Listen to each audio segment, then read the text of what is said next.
So we must be quite happy being top of the league again after Tuesday night. You said when we spoke after the game that you were delighted with the performance. Partick Thistle deserved a lot of credit, but there were some things that you wanted to tighten up just a wee bit ahead of Arbroath. How have things been in training this week? Training's been great. I think the boys came. They had the Wednesday off. They came in the Thursday morning. I think a lot of them were still mentally drained for the game the other night because they put so much into it, and the concentration levels you need when you're 3-2 up with 10 minutes to go and you're having to head things off the line or get bodies and blocks and everything like that, then yeah, it takes a lot out of you, that type of thing. So there was still a little bit of aftermath for that, but they've been training well. And when we talk about things you want to sort, ultimately we've lost 2 goals in our last 3 games, so it's 6 goals, which ideally you wouldn't want. Now we're complaining when we win 4-2 because you always want to be better. We always want to try and aim for have the best defensive record in the league, try and aim to be the top scorers in the league. It's all targets and everything like that. So I think the more you're doing well, the greedier you get. That's supporters, that's players, that's coaches. You do, and we've got to sometimes take the emotion away from it, be more pragmatic about it, and just see where we've come from and where we are now. So sometimes 24, 40 hours later, you refocus again on exactly. Listen, let's not be too harsh on ourselves. It was a 4-2 victory against one of the fancied teams in the league who will be up there challenging. That being said, you'll be hoping not to go through that emotional rollercoaster that you went through on Tuesday. This is a championship, but it's bizarre. I said to you after the game there, it looks as if every team this year has just got in the head that they're just going to have a go and just going for it. And that's, as I said, if you're a neutral at any championship game, you're going to see a really good game of football because there's going to be goals, there's going to be mistakes, there's going to be like front foot, listen, let's put an extra forward on and try and win the game if we can type of thing. And makes it very, very exciting, but it can be quite stressful when you're involved in it as a player or a coach. You said after the game as well, substitutions you felt played quite a big role in it. Sean, obviously yourself coming on too. But is that going to influence your starting lineup this Saturday as well, seeing what you've seen on Tuesday? I've said right from the beginning of the season that I want a squad of players that I'm capable of changing it ever so slightly, depending on opposition, depending on fitness, depending on suspensions, everything like that. And I'll look at it week in, week out. Again, I've got to take the emotional side of it because I've got such a good relationship with every single player in there, and every single player wants to play. Their best friend when they're in there. The ones that are playing are the easy ones to manage. It's the lads that aren't playing or maybe out the team for a couple of weeks that are the ones you want to look after and focus on. So we're away at Arbroath. Does it mean there's going to be potentially changes? Yeah, it could be potentially changes, or we might just keep the same starting 11. But it's good for me as a manager knowing that if I do make a change, as proven by the subs that have been made in all games this season, they've all had a positive impact and they're ready to go.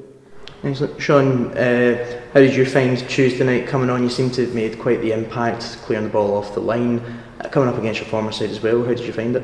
No, it was good to get back out there. Obviously, it's been 3, maybe nearly 4 weeks since I played, so it's brilliant to get back out there. Probably didn't expect to come on so early, but it just shows you got to be ready whenever your name gets called to come on. And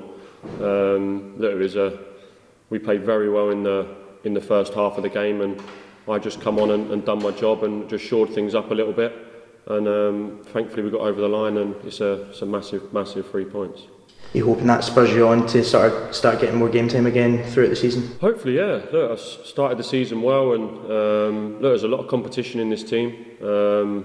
I've been in teams before where there's not been much competition, and sometimes your performances maybe affects your performances a little bit. You think you're in the team every week, so it's good to have competition all over the pitch. You can never say you're going to be playing every week, and look, it's just good to get back out there and look forward to my next opportunity. Sean, I was talking to you beforehand. It was the fact that when Lee took off Paddy, you came on there and you went to same 4 at the back, but you slotted in there. The 4 at the back looked like they played together forever. What allows that to happen through, is it the training, whatever? Yeah, I think it's just repetition in training. Obviously Frankie's played that position before for Rafe and on quite a number of occasions, so he's very familiar with it. And obviously Alex has been brilliant since he's come into the side as well. So look, we all train together every day. We know exactly how each other works, and no, look, it was brilliant to be back out there, and I think we defended very well. We all done our jobs, and we look on to the next game now. Now we know you're really a proud captain of the club captain. You came onto that park on Tuesday night, but you didn't grab the captain's armband. What's behind that? No, I didn't want to take it off Murdy. He's having a good game, and he's stood in really well in the last few weeks. So no, look, he was on the pitch, and I'd let him have that one. Hopefully take it in a couple of weeks' time. And looking forward to Saturday then, how are we feeling about our growth? A difficult side to go up against considering how well they did last season, but they're not performing as well, shall we say, but it's still, as you said, early on in the season. Just off the back of a really good 3 points against Hamilton as well, so listen, that'll give them a lift. They're at home, it's never an easy place to go. Brilliant manager, lovely man, and I think to any neutral in Scottish football last year, they were willing, or both, to get over the line, weren't they? They just fell a little bit short. Yeah, they've had a sticky start to the season, but the nucleus of that team's still there. So there's a solid team there, and they've added a bit of quality, and Scott Allen and people like that. So we know we're in for a very tough game on Saturday. You never get it easy up there, but for us, we've got a clean bill of health. There's no injuries other than Fraser still on his comeback. Maybe needs a couple of reserve games under his belt, but other than that, we've got a full squad to choose from, which is great on the back of what will be our third game in 8 days. So that's always a nice problem to have. Yeah.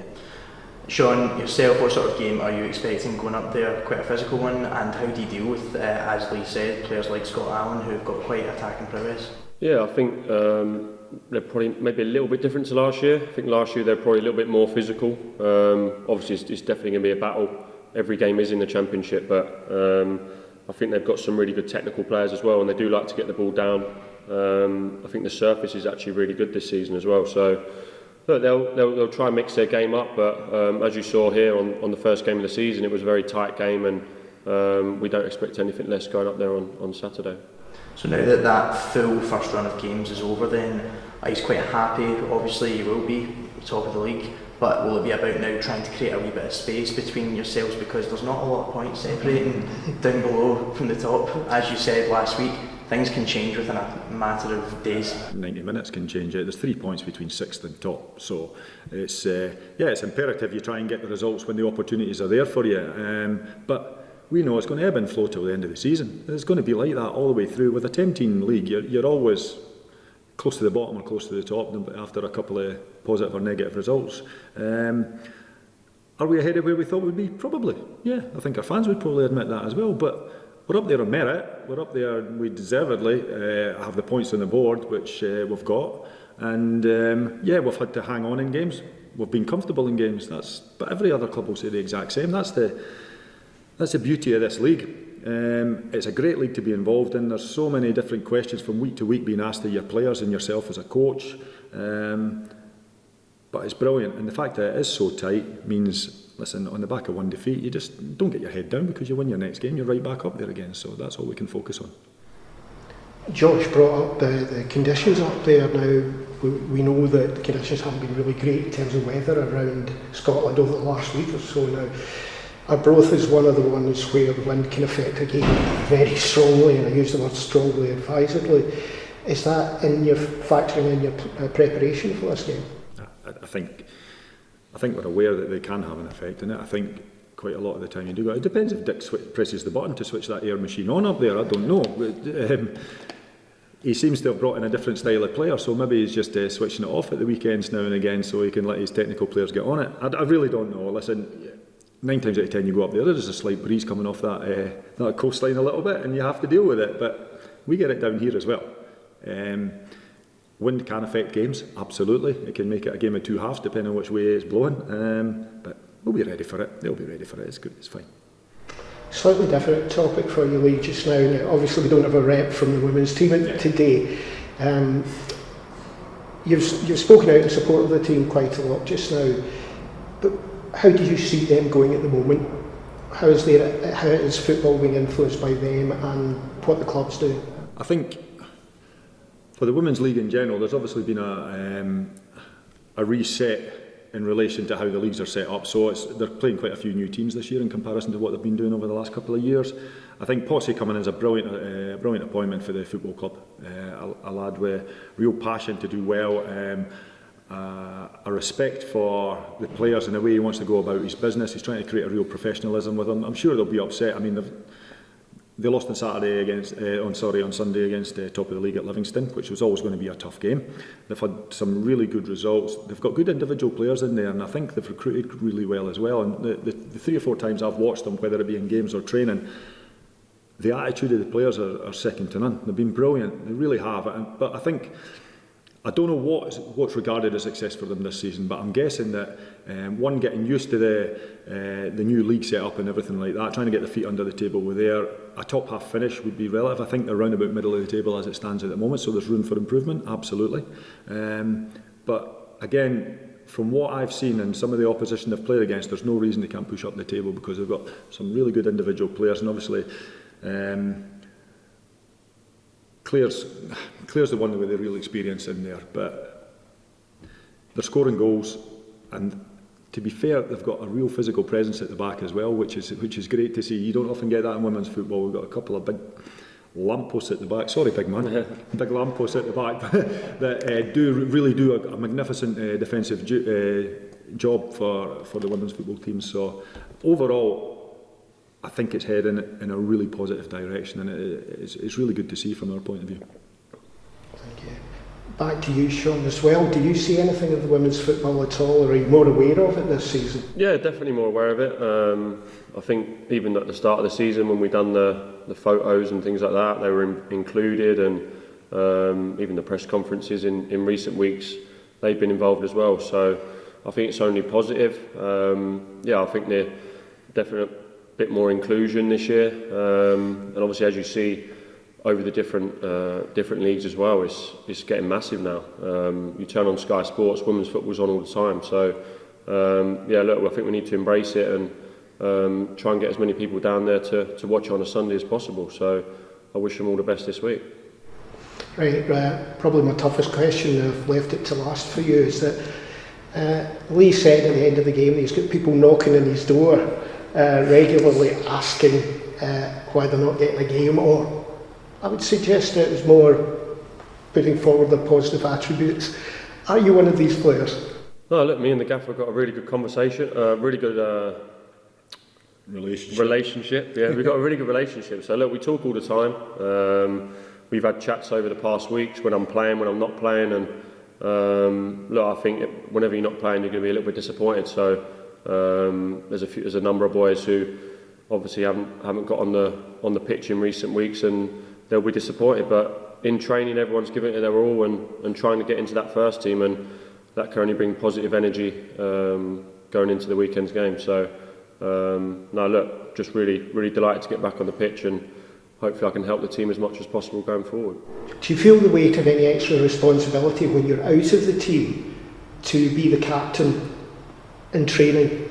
Not more responsibility. I think as a captain, people probably look up to you a little bit more.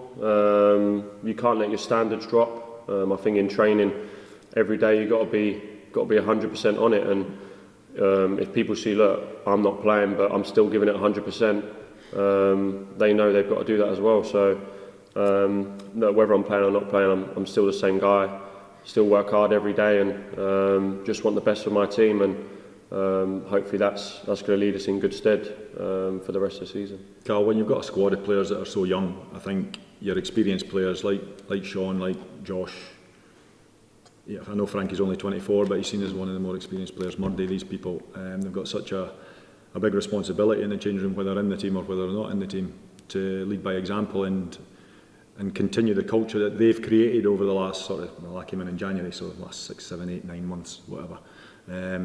And they've been second to none.